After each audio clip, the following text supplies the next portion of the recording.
یو کس سوال کړی دی چې د یو کس نه دې طریقې سره روژې ماتې شوې او ویې خوړلي، نو اوس به د کفارو په منځ کې تداخل راځي که به نه راځي؟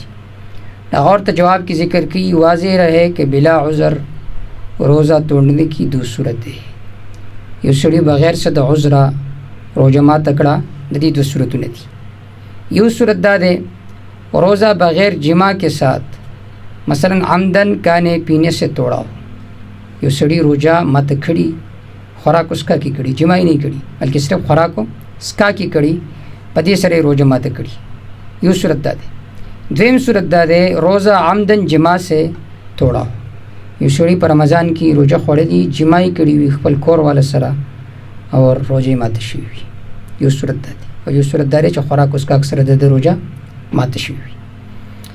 وسو تفصیل سره ذکر کی فرمائی چې روزہ بغیر جمع کے ساتھ مثلا عمدن کھانے پینے سے توڑا ہو، چې یو سړي جمع سره خوراک اسکاک سره روژه ماته کړي وي، یا دویم صورت دا دی چې جمع سره به روژه ماته کړي وي. دا خود صورتونه شو. دویم ذکر کی چې کفارے صوم میں تداخل ہونے یا نہ ہونے سے متعلق دونوں صورتوں کا حکم مختلف ہے. چې بھئی کفاراتو کې به تداخل راځي که به نه راځي، نو د دې دوه صورتونه دي او د دې دواړو صورتونو حکم مختلف دی.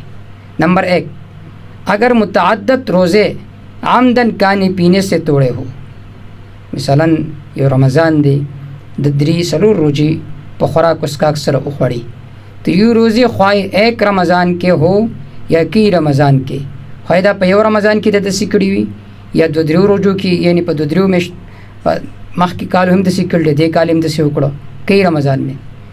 نو فرمائی یا کئی رمضان کے ان سب کے بدلے میں ایک کفارہ کی ادائیگی کافی ہوگی.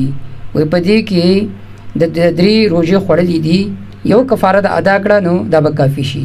یعنی د 1 روزې 2 میاشتې د مسلسل روزې ونیولې، نو اگر چې د 3 روزې خوړلې وي دا به د ټولو طرف ته کافي شي. بے فرمائی البتہ اگر کفارہ ادا کرنے کے بعد کدا کفارہ ادا کړه پھر کوئی روزہ عمدن کھانے پینے سے توڑا ہو، بے دوبارہ بل رمضان کے په خوراک اسکا اکثر روزہ خوڑا، تو اس کا کفارہ الگ ادا کرنا ہوگا.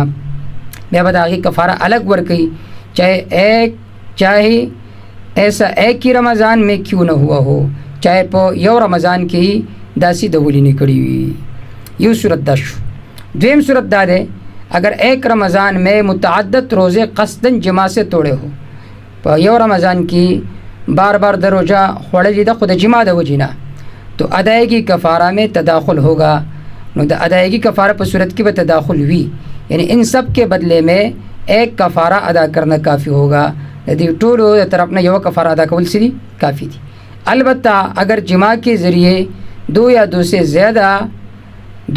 سے زیادہ رمضانوں میں روزے توڑے ہو، فرمائی کہ چرته د جمع د وجینا 2 یا 2 نه زیات رمضانوں کے در روزے خوڑلی ہوئی تو پھر تداخل نہیں ہوگا. بے بد تداخل نہیں بلکہ ہر رمضان کے روزوں کا کفارہ الگ الگ ادا کرنا ہوگا، بلکہ دا ہر رمضان د روزو کفارہ دابا الگ الگ سکی دابا ادا کی.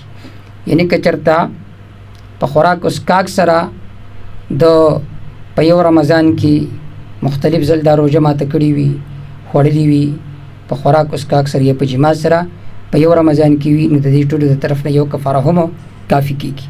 بدائع الصنائع فی ترتیب الشرائع کې د دې تفصیل دا دی ولو جامع فی رمضان، یو سړي په رمضان کې جماع وکړه متعمدا قصدا مرارا بار بار، بان جامع فی یوم، یو ورځ جماع وکړه، ثم جامع فی اليوم الثاني، به دویم ورځ جماع وکړه، ثم فی الثالث، به دریم ورځ هم جماع وکړه، ولم یکفر کفاره اونکړه ادا نکړه، نو فعلیه الجميع ذلك، په د دې ټولو روزو د طرف نه په د باندې کفاره واحده ده، صرف یو کفاره به د دې ټولو طرف نه ورکی زمونږ په نزدیک.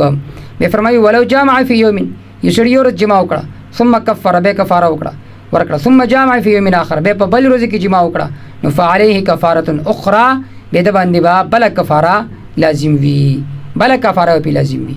او د دې طریقه دا چې مطلب دا یو رمضان کې دا کار کړی وي، به د کفاره ادا کړه، به بل رمضان کې به د هغې جدا کفاره ورکړي او د دې بعد جدا کفاره به ورکړي.